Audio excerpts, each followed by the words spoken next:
Shopping করে বাড়ি ফিরে দেখি মেজ বৌমা আর ওর মা দুজনে মিলে প্ল্যান করে না তোমাকে বিপদে ফেলবার চেষ্টা করছে। নন্দাকে মিমির সাথে দিশার বাড়িতে না পাঠানো অবধি আমি বাড়ি থেকে বেরোতে পারছিলাম না। দিদিভাই কোথায় গো? আছে ওখানে? মেজবৌদের বৌমনি তো একটু বেরিয়েছে। এবার শিয়ানে শিয়ানে টক্কর হবে। পুষ্পিতা আর মেয়েরির সাথে কথা বলে দুটো জিনিস জানতে পারলাম। এক, পুষ্পিতার সেদিন অন্য আওয়াজে ঘুম ভেঙেছিল এবং উঠে বেরোতেই সে কাউকে দেখে। বর্দাকে দেখতে পাই। দুই, পুষ্পিতার ভাই শুভ, যাকে নিয়ে অনেকের সন্দেহ, সে সেই রাতে অন্য কোথাও ছিল। টাকা পয়সা জোগাড় করে শুভকে রিহ্যাবিলিটি সেন্টারে পাঠায়।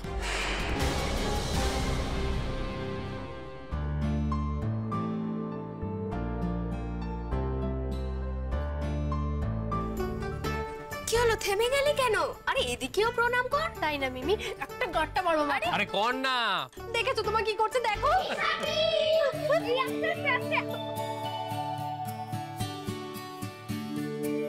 এতদিন পরে আমাদের বাড়িটাকে একটা বাড়ি বলে মনে হচ্ছে। একদম ঠিক বলেছেন, হুল্লোড় না হলে বাড়িটা কি ভালো লাগে?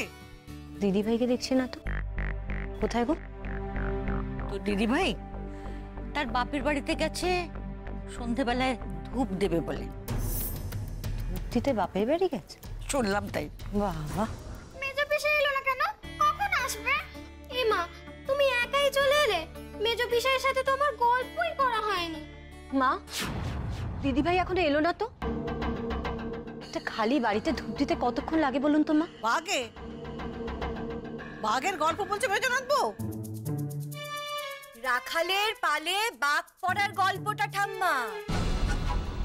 যতদিন রাখাল মিথ্যে কথা বলতো ওকে সবাই বিশ্বাস করত, আর যেদিন সত্যি বলল সেদিন কেউ বিশ্বাস করলো না। সেরকম কিছু হচ্ছে না তো?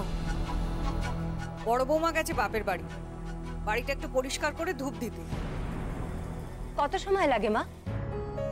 এতক্ষণ কেটে গেল, দিদিভাই এখন এলো না, এই কথাটা আপনাদের কারো মাথায় আসেনি? হ্যাঁ, এটা কিন্তু সত্যি, রুমিটার সত্যি একটু বেশি দেরি হচ্ছে আজ। আজ নয় মাসিমা, এরকম দেরি আজকাল প্রায়ই হয় দিদিভাইয়ের। আহা, রাস্তায় বেরোলে দেরি তো হতেই পারে। আর সেটা নিয়ে আপনাদের মনে কোনো প্রশ্ন ওঠে না। মেজো বৌদি, তুমি কি শুরু করেছো বলো তো? আজকে আমি বাড়িতে এলাম, দিশা বাড়িতে এসছে, আজকে তোমার রাগারাগি না করলেই নয়। রাগ নয় নিপা, দুশ্চিন্তা। দিদিভাইয়ের ব্যাপার স্যাপারগুলো আজকাল কেমন সন্দেহজনক হয়ে উঠছে না?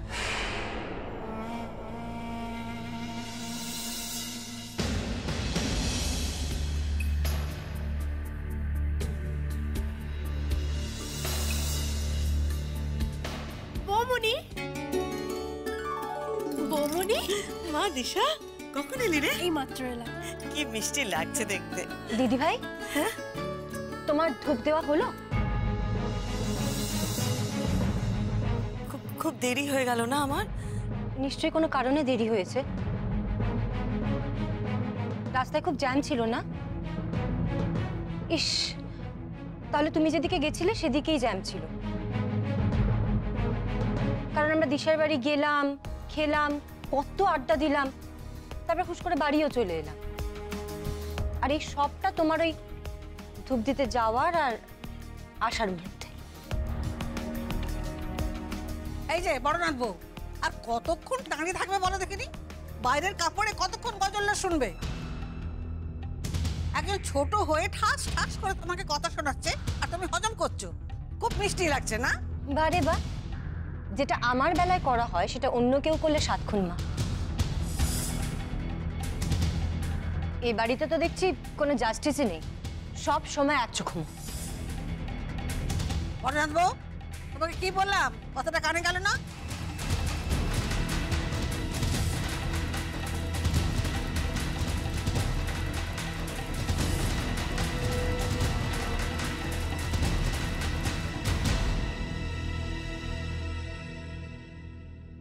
কি ঝামেলা বলুন তো? এইভাবে কি আর পারা যায়?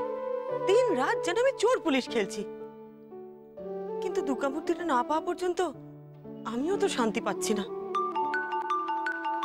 কে ফোন করছে?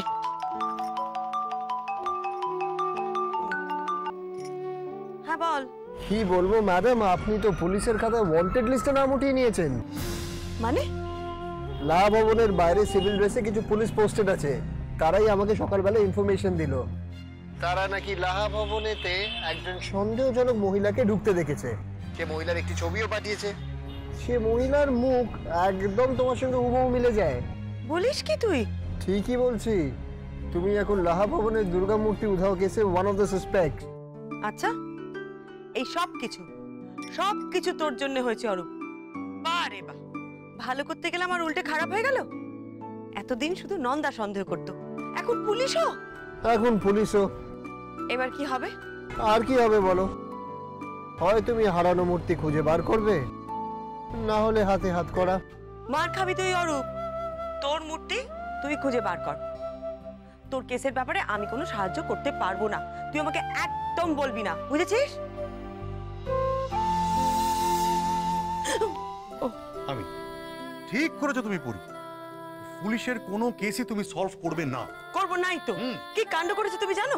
ওই যে কাণ্ডই করুক, ওর ঝামেলাও নিজেই মেটাবে। তুমি শুধু ওই লাহা ভবনের কেসটা, ওইটা তুমি একটু দেখে নাও।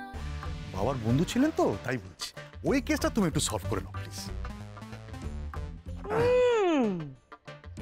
চোরে চোরে মাস্ত তো ভাই, হ্যাঁ? যেরকম অরূপ সেরকম তুমিও।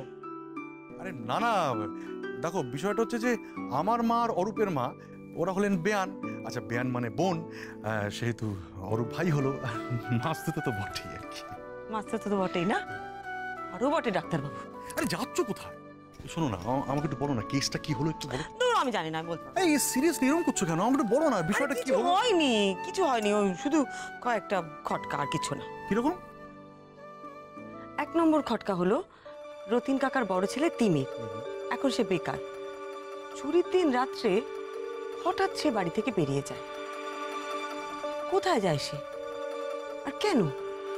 2 নম্বর হলো রতিন কাকার নাতি বুবলাই, তাকে তার বাবা মানে রতিন কাকার জামাই মৃদুল বাবু একটা ভীষণ দামি মোবাইল কিনে দিয়েছেন। ছেলেকে দিয়েছেন, কিন্তু ওনার মেয়ে বুলবুলি তাকে কিন্তু দেননি। আমি যখন ওই লাহাবাড়ি থেকে বেরিয়ে আসছি, তখন আমি বুবলাইকে বলতে শুনলাম তার দিদিকে, ও বলছে আমি যা পারি তুই তা পারিস না। কি এমন পারে বুবলাই বলো তো? 3 নম্বর হলো রতিন কাকার বড় মেয়ে কাঞ্চনা। দেখো, সে তো ছোটবেলা থেকে ওই সোনার দুর্গা মূর্তিটা দেখে আসছে, ওটা পুজো হয় ওদের বাড়িতে, অথচ ওই দুর্গা মূর্তি নিয়ে তার কোনো রকম উৎসাহ নেই। আর মূর্তিটা যে চুরি হয়ে গেছে সেটা নিয়ে তার কোনো টেনশনও নেই। কি আশ্চর্য না? কিন্তু কেন বলো তো?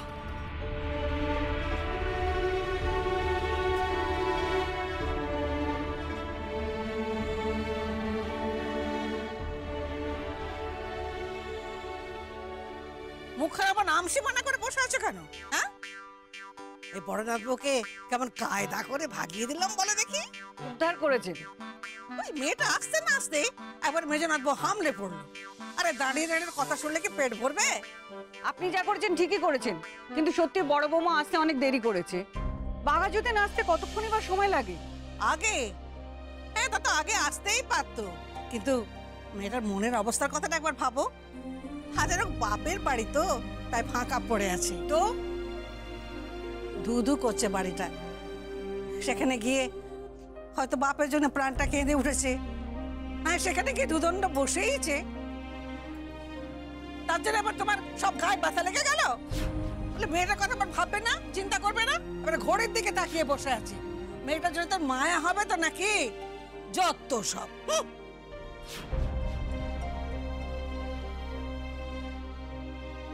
যে করেই হোক কাল সকালে আমাকে একবার লাহাবাড়িতে যেতেই হবে।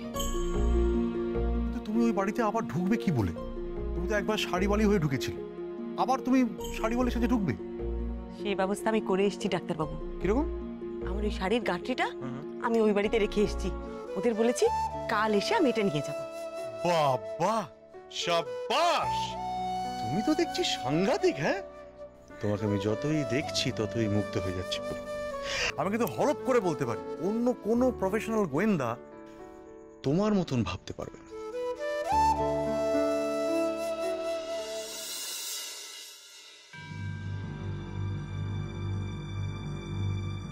বৌমনি কোথায়? ওপরে ঘরে।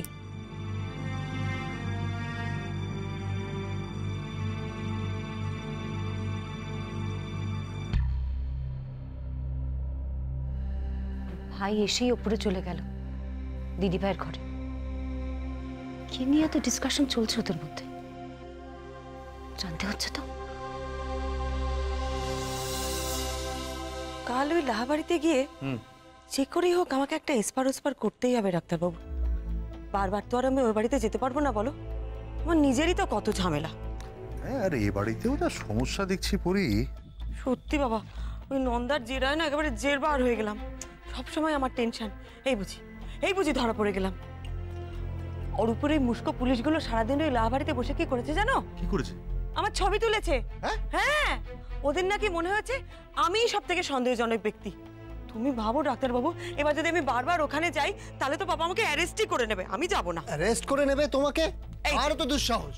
এই যে জিজ্ঞেস করো ওর লোকজনরা ওই লাহাবাড়িতে সারাদিন বসে কি করছে, জিজ্ঞেস করো তুমি। মনি, তোমার টেনশন করার কিচ্ছু নেই, ওদিকটা আমি ম্যানেজ করে নিচ্ছি, আর কেউ তোমার ছবি তুলবে না। এই যে ভাইয়া, আমার বইয়ের এরকম এই ঘন ঘন ছবি তোলাটা আমি কিন্তু একদম বরদাস্ত করবো। ওকে ওকে বৌমনি, তুমি খালি লাহাবাড়িতে গিয়ে দুর্গা মূর্তিটা উদ্ধার করে আমাকে উদ্ধার করো দেবী।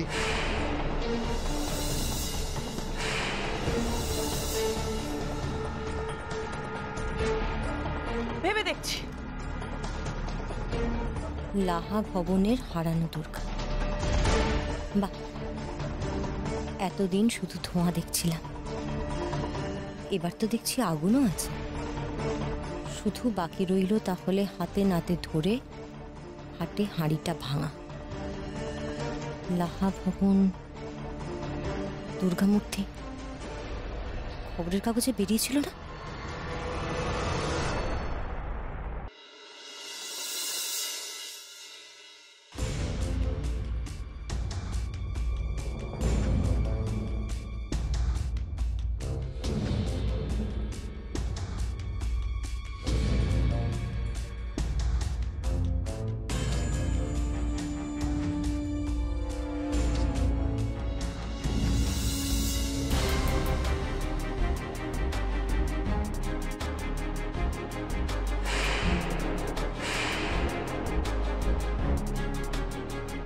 লাহা ভবনে দুর্গা উধাও।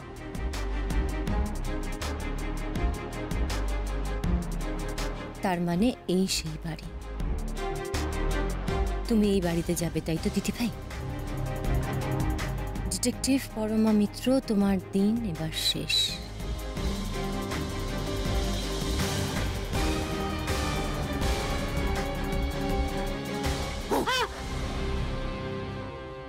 ডিসকাস্টিং আশিস।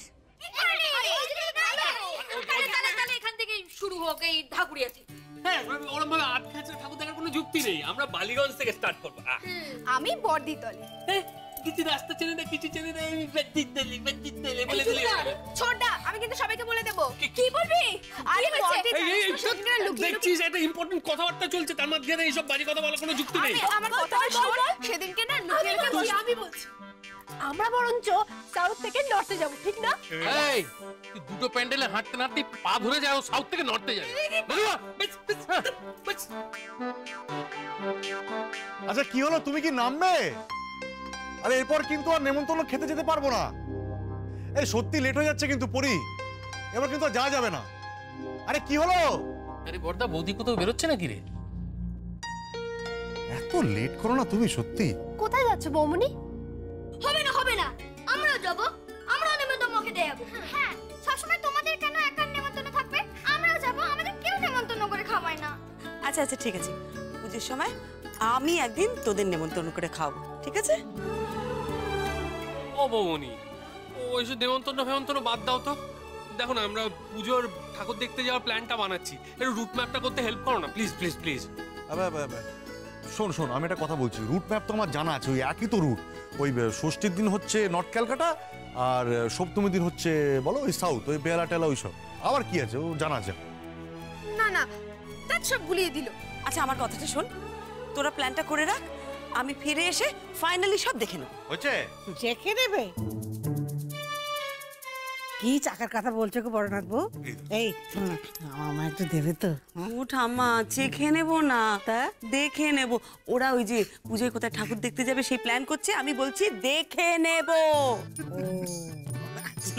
ঠাম্মা আমরা তাহলে আসি। হ্যাঁ আসি। চললে কোথায়? ওই যে ওর বন্ধুর বাড়িতে নেমন্তন্ন তো আমাদের আজকে। ও নেমন্তন্ন? হ্যাঁ। বন্ধুর বাড়িতে? হ্যাঁ। এই কি শাড়ি পরেছো? নীলচে নীলচে শাড়ি পরেছো? কেন? না না ভালো না? না না না একদম ভালো না। এই বাবলু, কি রে তুই সবসময় বই থেকে হাঁ করে তাকিয়ে থাকিস, একটা এরকম বাজে শাড়ি পরে যাচ্ছে নেমন্তন্ন বাড়িতে, তুই সব দেখছিস? কি করি বলুন? যে শাড়ি বেচে সে যদি রোজ রোজ দামি দামি শাড়ি পরে সেজে গুজে শাড়ি বেচতে বেরোয়, তাহলে কি লোকে মেনে নেবে? ও ঠাম্মা, শাড়িটা ভালো না ঠাম্মা? কি গো, তোমার মনে নেই? তোমার নাতি তো সেদিনকে কিনে এনে দিল। বাবলু কিনে এনেছে? হ্যাঁ। কি রে তোর এরকম পছন্দ? হ্যাঁ, এই শাড়িটা তোর পছন্দ হয়েছে? আচ্ছা ঠাম্মা, আমি বলি কি, আজ তো আমি পরে ফেলেছি, এটা আজ থাক। তোমার যখন পছন্দ নয় আমি এটা আর কোনো দিনও পরবো না, ঠিক আছে? ঠিক আছে, আজ তাহলে আসি। হ্যাঁ, এবারে আসছি, দেরি হয়ে যাচ্ছে। হ্যাঁ, আসছি। আসি রে, তোরা সব রেডি করে রাখ, আমি ফিরে এসে দেখবো। অগত্যা টাটা। আশিস, লাহা ভবনটা কোথায় গো? ওই নর্থ কলকাতার দিকে, অনেক পুরনো বনেদি বাড়ির পুজো। কেন? না ওই কাগজে বেরিয়েছে না ওদের বাড়ির নবরত্নের দুর্গা মিসিং, তাহলে এবারে ঠাকুর দেখা ওই বনেদি বাড়ির পুজো দিয়ে শুরু করব। হ্যাঁ, যেখানকার ঠাকুর হারিয়ে গেছে সেখান থেকে শুরু করব কি করে? পুজোই তো হবে না সেখানে। মিসিং তো আর থাকবে না, গোয়েন্দা লেগেছে। এই ছাড়, ভালো করে দেখ, বালিগঞ্জ থেকে শুরু করব, রুটটা ঠিক কর। হ্যাঁ, বালিগঞ্জ।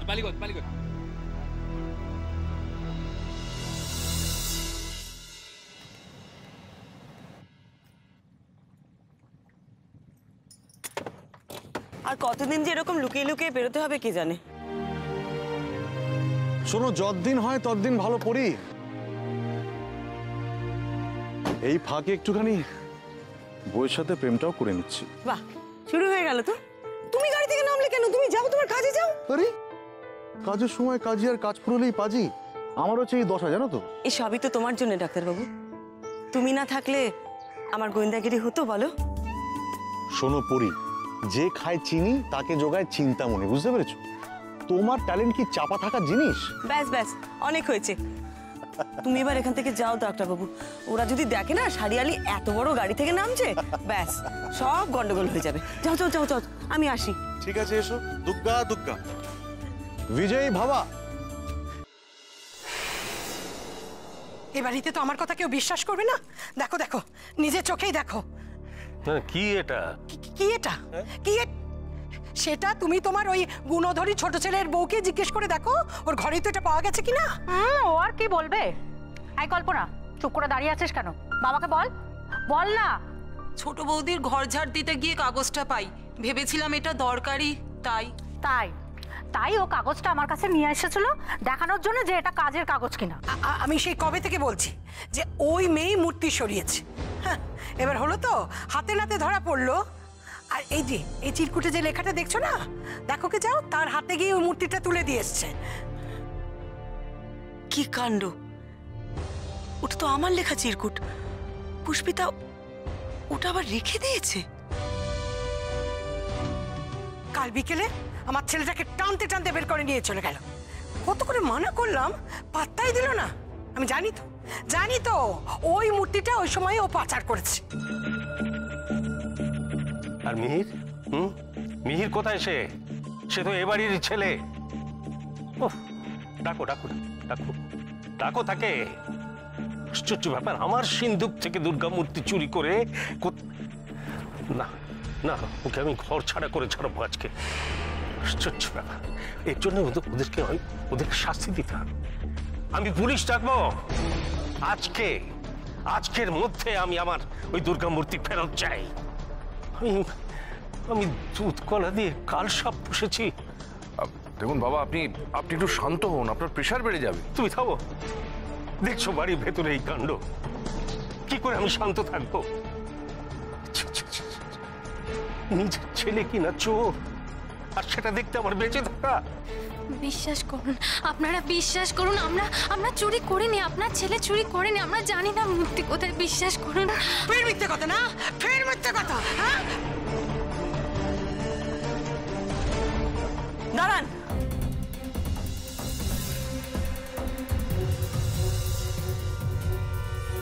মারবেন না ওকে।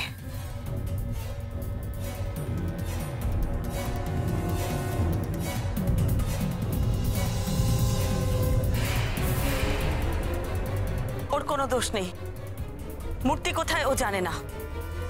ওই চিরকুটটা আমার লেখা।